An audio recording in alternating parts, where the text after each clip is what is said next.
Tether CEO says he'll comply with Genius to come to U.S. Circle says it's set now.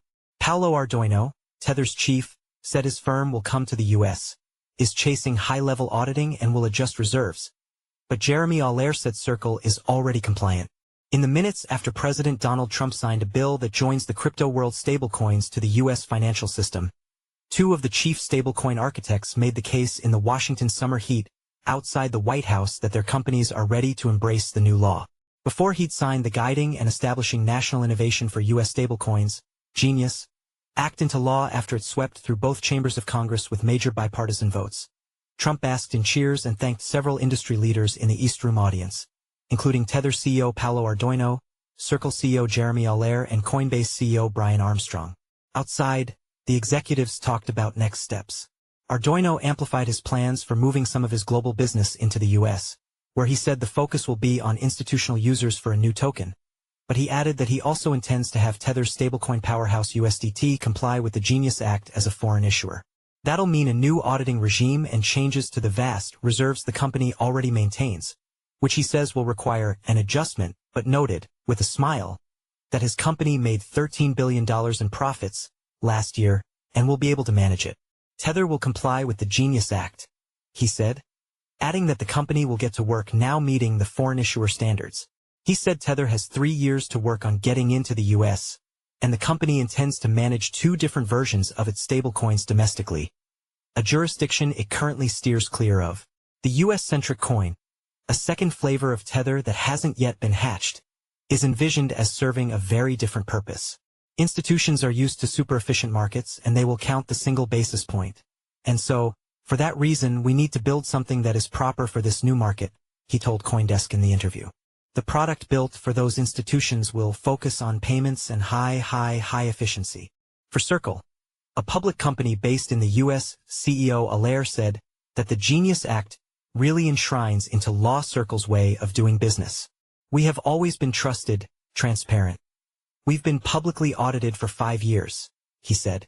But he noted that the U.S. landscape for stablecoins has already been rapidly changing in anticipation of the new law, with major technology companies, major commerce firms, financial institutions lining up to participate, which he said he welcomes.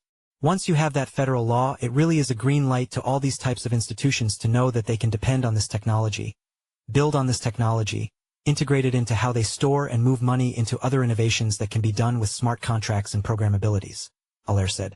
To do business in the U.S., the Genius Act demands that extremely limited, highly liquid assets, mostly U.S. treasuries, will back issuers' coins dollar for dollar, and it requires a stringent auditing process to constantly ensure that the assets are there.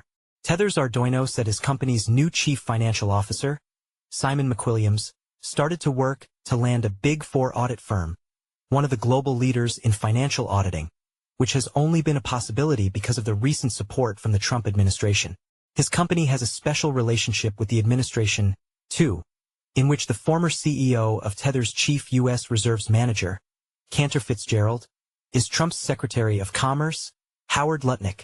Ardoino's appearance at the White House and direct thanks from the president is a sharp reversal of Tether's U.S. history, in which it settled investigations with the U.S. Commodity Futures Trading Commission and New York Department of Financial Services. But past reports that the company remained under further U.S. investigation never developed into actions against the company or its officers. Trump boasted repeatedly on Friday that he dug the crypto industry out of legal trouble with his predecessor's administration.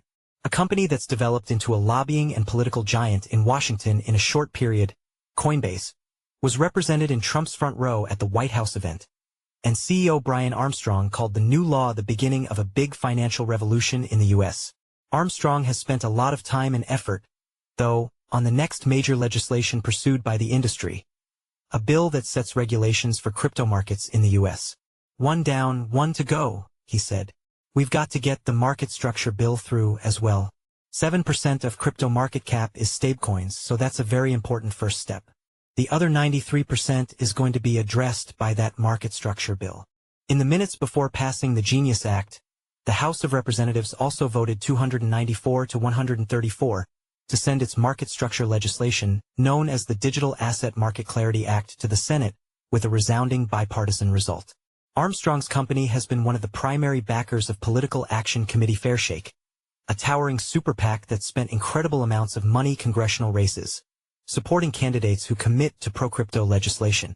After success in dozens of races last year, Coinbase largesse continued with another recent $25 million addition that brought Fairshake's war chest to $141 million well before the genuine start of next year's races.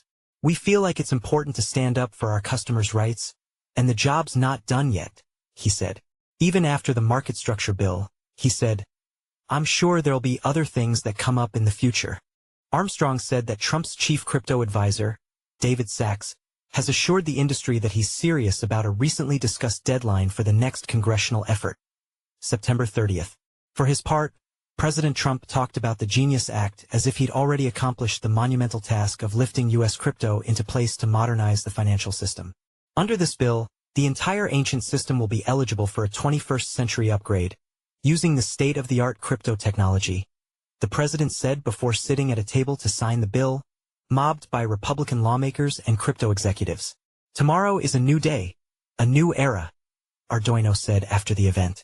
We are very proud to be here and to be called out directly from the president, because it is the testament of all the good work that our team has done for the last years. Read more. Trump signs Genius Act into law, elevating first major crypto effort to become policy. Jesse Hamilton is CoinDesk's deputy managing editor on the global policy and regulation team, based in Washington, D.C. Before joining CoinDesk in 2022, he worked for more than a decade covering Wall Street regulation at Bloomberg News and Businessweek, writing about the early whisperings among federal agencies trying to decide what to do about crypto. He's won several national honors in his reporting career, including from his time as a war correspondent in Iraq and as a police reporter for newspapers. Jesse is a graduate of Western Washington University, where he studied journalism and history. He has no crypto holdings.